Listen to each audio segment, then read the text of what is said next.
Hello dear friends, subscribers and guests of my channel.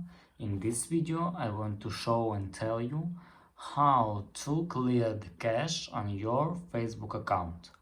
Please put your like, subscribe to my channel and share this video with your friends. And let's get started. So first we need to go to settings. After that, scroll down and click General. After that, click iPhone storage. And here we need to find Facebook. Scroll down and click Facebook. And as you can see, almost 400 storage is occupied by the cache. Then we press Offload app.